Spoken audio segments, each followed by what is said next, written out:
जय श्री राम, हर हर महादेव। नमस्कार, आपका स्वागत है आपके अपने चैनल में।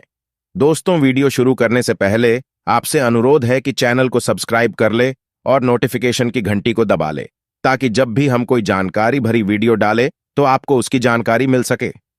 दोस्तों, भगवान भोलेनाथ शिव शंकर को मनाने के लिए हम उनकी विशेष पूजा आराधनाओं में कई सामग्रियों जो उन्हें बेहद पसंद है उसका उपयोग करते हैं। लेकिन दोस्तों, कई बार हम जाने अनजाने में भगवान भोलेनाथ पर कुछ ऐसी चीजें अर्पित कर देते हैं जिससे वो हम पर प्रसन्न होने की बजाय नाराज हो सकते हैं। तो ऐसे में सोमवार पे आपको ये चीजें बहुत ध्यान में रखनी है। जब आप भोलेनाथ का अभिषेक करने जाए, विधिवत उनका पूजन अर्चन करने जाए, तो भूल कर भी अपनी शिव पूजन थाली में इन चीजों को ना रखें। दोस्तों, आज इस वीडियो में हम आपको संपूर्णता से वो तमाम चीजों की जानकारी देने जा रहे हैं जो शिवलिंग पर भगवान शिव की पूजा आराधना में हमें भूल कर भी इस्तेमाल में नहीं करनी चाहिए। तो वीडियो अंत तक जरूर देखिए। ये जानकारियां बहुत ही महत्वपूर्ण हैं जो शिव पूजा के पहले हमें जरूर जाननी चाहिए।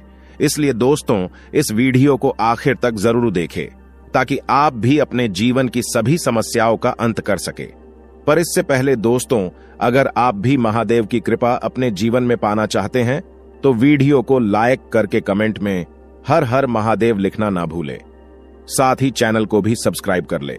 दोस्तों, भगवान भोलेनाथ के लिए हम खास तौर पर सभी जानते हैं कि अभिषेक उन्हें बहुत पसंद है। अभिषेक मतलब हम उन पर जल अर्पित करते हैं। अभिषेक का मतलब होता है स्नान करना या स्नान कराना। तो ऐसे में भगवान का अभिषेक हम बहुत तरह के द्रव्यों सामग्रियों से करते हैं। लेकिन एक बहुत महत्वपूर्ण जानकारी यह है कि भगवान के अभिषेक में हमें कभी भी शंख का इस्तेमाल नहीं करना चाहिए। दोस्तों, ये मान्यता है कि शंखचूड़ नामक राक्षस का वध भगवान शिव ने किया था और इसी वजह से उसी शंखचूड़ को समुद्र में फेंक दिया था और उसी से शंख प्रजाति उत्पन्न हुई है।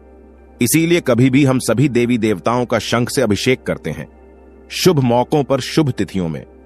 लेकिन भगवान भोलेनाथ का कभी भी हम विशेष पूजन अर्चन या रोजाना का भी हम पूजन अर्चन करते हो। घर पर भी शिवलिंग का तो हमें शंख से अभिषेक नहीं करना चाहिए। इसे शास्त्रों में वर्जित बताया गया है। दूसरी चीज देखिए दोस्तों, हम सभी ऐसा जानते हैं कि भगवान को सफेद पुष्प बहुत प्रिय है। भगवान के लिए खास तौर पर आंकड़े के फूल, धतूरे के फूल हम इस्तेमाल करते हैं जो उनको बहुत प्रिय है। लेकिन कुछ ऐसे फूल भी है जो भगवान पर चढ़ाना वर्जित है, निषेध बताया गया है। शास्त्रों में इन फूलों में सबसे पहले तो केतकी के फूल, दूसरे चंबा के फूल, जूही के फूल, केसर के फूल, ये ऐसे कुछ फूल है जो भगवान शिव पर नहीं चढ़ाने चाहिए। हर किसी के पीछे कुछ ना कुछ कहानी, कुछ ना कुछ मान्यताएं हैं। लेकिन आप इतना ध्यान रखें कि ऐसे फूल आपको भगवान पे कभी भी नहीं चढ़ाने चाहिए। ये फूल सफेद है लेकिन वर्जित बताए गए हैं। दोस्तों, अब वो तीसरी चीज बता दे कि भगवान को हमें क्या नहीं चढ़ाना चाहिए। भगवान भोलेनाथ की पूजा अर्चना के लिए जब भी हम जाए, शिव मंदिर में जाएं या घर पर करें, हमें कभी भी तुलसी पत्र, तुलसी दल उन्हें नहीं अर्पित करनी चाहिए। क्योंकि माता जो तुलसी है वो वृंदा, जो एक राक्षस जलंधर थे, उनकी पत्नी वृंदा का ही एक अंश है जिनका विवाह विष्णु भगवान से हुआ है। और यही कारण है कि विष्णु ने पत्नी के रूप में उन्हें स्वीकार किया था। एक अंश को तो हम भगवान शिव पर तुलसी पत्र या तुलसी दल नहीं चढ़ाते हैं, इसे भी वर्जित बताया गया है। चौथी वो चीज दोस्तों जो हमें कभी भी शिवलिंग पर भगवान शिव को नहीं अर्पित करनी चाहिए, कुमकुम। देखिए, कुमकुम हम मां पार्वती की पूजा आराधना में उन्हें अर्पित करते हैं, लेकिन कभी भी शिवलिंग पर आप जैसे तिलक कर रहे हैं, भगवान का तो वो सफेद चंदन से करें। आप पीले चंदन से भी कर सकते हैं, भस्म से करें। बहुत तरह की अन्य सामग्री भगवान को जो प्रिय है वो है, लेकिन गलती से भी हमें कुमकुम से भगवान का तिलक नहीं करना चाहिए। अगर आपने थाली में रखी है, आप माता की पूजन में, आप भगवान गणपति की पूजन में उनका इस्तेमाल कीजिए, लेकिन कभी भी शिवलिंग पर अर्पित नहीं कीजिए। दोस्तों, भगवान शिव को हम सफेद गीले चावल बहुत श्रद्धा से चढ़ाते हैं, उन्हें बहुत पसंद है। भगवान को जितनी ठंडी वस्तुएं हैं हम उन्हें अर्पित करते हैं, वो बहुत जल्दी हम पर प्रसन्न होते हैं। लेकिन जब भी आप चावल भगवान को अर्पित करेंगे, ये ध्यान में रखेंगे कि चावल को आप गीले कर लेंगे। दूसरी चीज, ये जो बहुत महत्वपूर्ण है, जो अक्षत हम भगवान शिव को अर्पित करते हैं वो बिल्कुल पूर्ण होना चाहिए। पूर्ण अक्षत को ही ऐसा माना गया है कि शिव स्वीकार करते हैं। वही शुद्ध होता है जिसका आकार पूर्ण हो। तो आप भी जब भी शिव पूजन की थाली तैयार कर रहे हो तो जो उसमें अक्षत रखें वो बहुत ध्यान से रखें, कोई टूटे फूटे चावल ना हो। अब बड़ी बारीकी से चुन करके साबुत चावल आप रखें जो कि कहीं से टूटे ना हो। ऐसे ही अक्षत आपको भगवान शिव को शिवलिंग पर अर्पित करने चाहिए। दोस्तों, अब वो 5वीं चीज क्या है जो हमें भूल कर भी शिवलिंग पर नहीं चढ़ानी है। सोमवार को शिव पूजन में ये आप ध्यान दें। हमें कभी भी, जैसे हम बहुत सारे द्रव्यों से अभिषेक करते हैं, बहुत सारी सामग्री हम भगवान के अभिषेक में इस्तेमाल करते हैं, लेकिन नारियल पानी से हमें शिवलिंग का अभिषेक नहीं करना चाहिए। तो इस बात को भी आपको ध्यान में रखना है। अब कई लोग ये सवाल कर देते हैं कि क्या नारियल नहीं चढ़ाना चाहिए? नहीं, नारियल पानी से अभिषेक नहीं करना है भगवान शिव का। हम नारियल भगवान के सामने उन्हें अर्पित कर सकते हैं, इसकी कोई मनाही नहीं है। दोस्तों, अब छठी वो चीज जो कभी भी शिव पूजन में नहीं करनी चाहिए, इसकी भी मनाही है। शिव पूजन में कभी भी करताल नहीं बजाना चाहिए, ऐसा भी मना किया गया है। देखिए, भगवान शिव की पूजा आराधना में जब हम रहते हैं, अपनी तरफ से हमारी पूर्ण कोशिश होती है कि भगवान की सभी प्रिय वस्तुएं हम उन्हें अर्पित करें। अभिषेक हो, चाहे उनके फूल हो, उनकी पसंदीदा भोग हो। खास तौर पर भगवान शिव को अगर हम बेल पत्र, भांग, धतूरा अर्पित कर दें, ऐसा माना जाता है, और जल से अभिषेक कर दें। भोलेनाथ आप पर बिल्कुल कृपा बरसाते हैं। जिस भी कामना से आपने उनका अभिषेक किया है, पूजन किया है, वो आपकी पूर्ण करते हैं। लेकिन कुछ चीजें हैं, ये जो हमने आपको बताई हैं, ये 6 चीजें आप ध्यान देंगे और हर सोमवार आप अपनी से पूजन थाली में इसे ना रखें तो यही अच्छा होगा। हिंदू धर्म में सोमवार का दिन शिव जी को समर्पित किया गया है। ऐसे में बहुत सारे लोग सोमवार को शिव जी के नाम का व्रत रखते हैं, लेकिन आपको आज हम बता दें, शिव जी के नाम का व्रत रखने का मतलब सिर्फ 1 या 2 वक्त खाने का परहेज नहीं है, बल्कि इसके कुछ नियम और कायदे भी हैं जिनका पालन आपको जरूर करना चाहिए। जो भी व्यक्ति इन नियम कायदों का पालन नहीं करता, उसका सोमवार का व्रत फेल हो जाता है और साथ ही साथ माना जाता है उल्टा शिव जी का प्रकोप इन लोगों को झेलना पड़ सकता है। अगर आप भी शिव जी का व्रत करते हैं, सोमवार का व्रत करते हैं, शिव जी की अक्सर पूजा करते हैं, तो आपको ध्यान रखना चाहिए कि कुछ गलतियां बिल्कुल भी भूल से भी आपको नहीं करनी चाहिए। सोमवार के दिन अन्न का सेवन नहीं किया जाता, ये बात सभी जानते हैं, लेकिन कई बार लोग फलाहार या फरियाल करते समय अनजाने में नमक का सेवन कर लेते हैं। आपकी जानकारी के लिए बता दें कि सोमवार के व्रत को रखते समय आपको दिन भर में कभी भी नमक का सेवन नहीं करना चाहिए।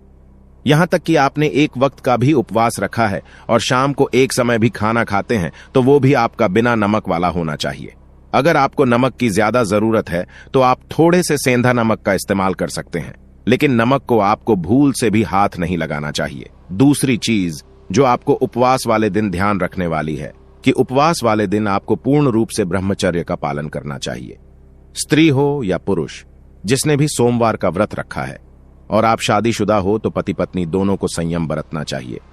इस दिन भूल करके भी आपको संबंध नहीं बनाने चाहिए, वरना आपका ये उपवास फेल हो जाता है। शिव जी का प्रकोप उल्टा झेलना पड़ता है, क्योंकि किसी भी उपवास में ब्रह्मचर्य का पालन करना बहुत ही अनिवार्य माना जाता है। तीसरी चीज जो आपको ध्यान रखनी है वो ये है कि कभी भी किसी बड़े बुजुर्ग का अपमान आपको नहीं करना चाहिए। सोमवार के दिन विशेष रूप से अपने बुजुर्गों की, घर के बड़ों की, माता हो, पिता हो, बड़े भाई हो, भाभी हो, कोई भी हो, बहन हो, जीजा जी हो, जो भी लोग हैं आपके जीवन में, उन सभी का अपने से जो भी बड़े हैं, अगर आप स्कूल जाते हैं तो टीचर्स हो, आप कहीं ऑफिस जाते हैं तो आपसे बड़े सहयोगी हो, जो भी अच्छे हैं, बड़े लोग हैं, उनका अपमान सोमवार के दिन आपको नहीं करना चाहिए।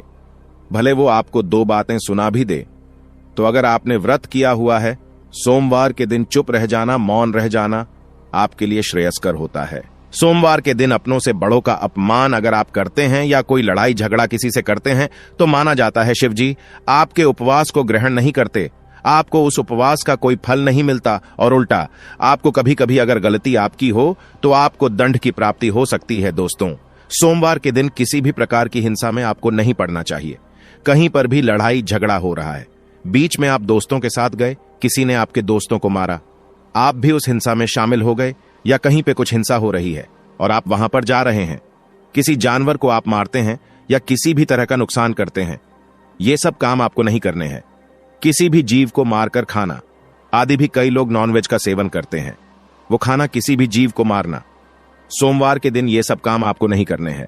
सोमवार के दिन आपको तामसिक भोजन बिल्कुल भी नहीं करना चाहिए। आप शिवजी को अगर मानते हैं तो आपको तामसिक भोजन से सोमवार के दिन परहेज करना चाहिए। तामसिक भोजन व्रत के एक दिन पहले यानी कि संडे रात के समय से आपको बिल्कुल रोक देना चाहिए। किसी भी लोगों से अपशब्द का प्रयोग ना करें। गाली गलौज करना, अपशब्द बोलना, किसी के मन को दुख पहुंचाना। आपने गाली नहीं दी, पर किसी को ऐसी बातें बोली कि इमोशनली उसको आपने हर्ट कर लिया। उसके जीवन को उससे छीन लेने तक की उलटी सीधी बातें बोल दी, उसके मन को खत्म कर दिया। ऐसी बातें, ऐसे अपशब्द आपको लोगों के साथ नहीं बोलने चाहिए। ऐसा करने से जिसे हम इमोशनल अत्याचार कहते हैं वो भी नहीं करने चाहिए, वरना शिवजी का प्रकोप आपको झेलना पड़ सकता है। दोस्तों, उपवास वाले दिन दोनों टाइम आपको शिवजी के सामने बैठकर आरती जरूर करनी चाहिए। सुबह और शाम दोनों समय आरती गाए, नहीं तो कम से कम शाम के समय आपको आरती जरूर करनी चाहिए। शिवजी को आपको अगर बत्ती जलानी चाहिए या धूप दिखाएं, घी का दीपक जलाएं और उनको हो सके तो थोड़ा सा जल चढ़ाएं। थोड़े से कच्चे दूध और पंचामृत से अभिषेक करें। दूध, दही, घी, चीनी, शहद आदि से अभिषेक करें। जो भी फल, मौसमी फल हो वो आप उनको चढ़ाएं। इस तरह से उनकी आपको पूजा जरूर करनी चाहिए। हो सके तो सोमवार को आपको शिव मंदिर जाना चाहिए और एक नारियल जरूर फोड़ना चाहिए। दोस्तों, कई लोगों में बात बात पर झूठ बोलने की आदत होती है। बात बात पर बातों को घुमाने की आदत होती है। आपको भी अगर झूठ बोलने की आदत है, हर बात में आप निंदा करते हैं, झूठ बोलते हैं, चुगली करते हैं, तो दोस्तों इस तरह की चीजें अगर आप करते हैं तो आपको ऐसा नहीं करना चाहिए, वरना आपको शिवजी का प्रकोप झेलना पड़ता है। हमारे धर्म में जब भी हम देवी देवता का पूजन करते हैं तो प्रसाद संबंधी कुछ विशेष नियम भी होते हैं। भगवान कृष्ण को जैसे दही का भोग लगाते हैं, माता संतोषी को खटाई की चीजें नहीं लगाते हैं। इसी प्रकार हर देवी देवता के पूजन, प्रसाद और मंदिर से संबंधित खास नियम होते हैं। इसी में शिवजी को माना जाता है कि आग, धतूरा, बेलपत्र आदि आपको चढ़ाने चाहिए। आमतौर पर हमने देखा है कि जब भी लोग जागरण करते हैं, पूजन करते हैं या आरती में शामिल होते हैं तो भगवान के गुणगान के साथ तालियां बजाते हैं, तो इससे भक्त मंडली में एकता आती है, भावना पैदा होती है। जब भी हम परिवार में मिलकर के आरती गाते हैं, सभी लोग एक साथ मिलकर ताली बजा बजा करके आरती गाते हैं, तो माना जाता है कि तालियों की गूंज से प्रार्थना के शब्द भगवान तक जरूर पहुंचते हैं। परंतु आपको यह जानकर आश्चर्य होगा कि धार्मिक मान्यता के अनुसार भगवान शिवजी के मंदिर में ताली बजाना वर्जित माना गया है। इस मान्यता को सुनकर शायद थोड़ा सरप्राइज लग सकता है, लेकिन यह बात बिल्कुल सच है। शिव मंदिर में खास अवसरों को छोड़कर ताली नहीं बजानी चाहिए। कहा जाता है कि भगवान शिव समाधि में लीन रहते हैं और इस दौरान वो गहरे ध्यान में होते हैं। पौराणिक कथाओं में भी आता है कि शिव का ध्यान भंग करना बहुत मुश्किल कार्य रहा है और भगवान शिव ने एक बार कामदेव तक को भस्म कर दिया था, क्योंकि उसने शिवजी के ध्यान को भंग करने का दुस्साहस किया था। इसलिए कहा जाता है कि शिव मंदिर में शांति का माहौल रखना चाहिए। जब भी आप शिवजी के मंदिर जाएं, आप शांति से चुपचाप पूजा करें। शिव लगातार जलधारा के नीचे ध्यान लगाकर बैठे रहते हैं। उन्हें शोर शराबा बिल्कुल पसंद नहीं होता। ध्यान और समाधि लगाने के लिए कैलाश हो, हमेशा निर्जन स्थान पर ही रहते हैं। इसीलिए कहा जाता है कि शिवलिंग के पास 3 बार आपको ताली नहीं बजानी चाहिए। ये शिव के ध्यान को भंग करने की कोशिश करते हैं और भगवान को यह बिल्कुल पसंद नहीं आता है। बेवजह शिवजी का ध्यान भंग करने से उनका क्रोध भड़क सकता है। इसका खामियाजा जो भी व्यक्ति ऐसा कर रहा है उसको भुगतना पड़ता है। दोस्तों, माना जाता है शिवजी के साथ ही शिवजी के परिवार, शिव परिवार भी नाराज होते हैं। उनके भूत गण तक रुष्ट हो सकते हैं। और जब शिवजी की पूजा हो रही हो तभी आपको सिर्फ ताली, शंख, घंटी या अन्य वाद्य बजाने चाहिए। इसके अलावा मंदिर में कभी भी आपको बेकार के वाद्य आदि नहीं बजाने चाहिए। तो दोस्तों, हमने आज आपको बताया कि शिव मंदिर में किस प्रकार से आपको क्रोध भी नहीं करना चाहिए। किसी भी तरह की तामसिक चीजों का सेवन, किसी भी तरह के तामसी व्यवहार आपको नहीं करने चाहिए। किसी से मारपीट, हिंसा आदि सभी चीजों से बचना चाहिए। और जिस दिन आप व्रत करते हैं, सोमवार के दिन या नहीं भी करते हो और आप शिव भक्त हैं, तो आपको इन बातों का जरूर ध्यान रखना चाहिए। तो दोस्तों, उम्मीद करते हैं कि वीडियो में दी गई ये जानकारी आपके लिए महत्वपूर्ण और उपयोगी साबित हो। देखिए, हम ये जानबूझकर नहीं करते, गलती से, अनजाने से हमसे ऐसी चीजें हो जाती हैं। तो अब ये जानकारी आपके पास है, तो बड़े ध्यान से आप जब भी करें। शिव पूजा, आगे सोमवार का पूजन आप करते हो, 16 सोमवार का पूजन करते हो, उसमें इन चीजों का ध्यान आप जरूर रखें। दोस्तों, अगर आपको ये जानकारी पसंद आई तो वीडियो को लाइक जरूर करें। साथ ही कमेंट में जय श्री राम, हर हर महादेव लिखना ना भूलें। ऐसी महत्वपूर्ण जानकारी वाले वीडियो देखने के लिए चैनल को सब्सक्राइब करें। धन्यवाद।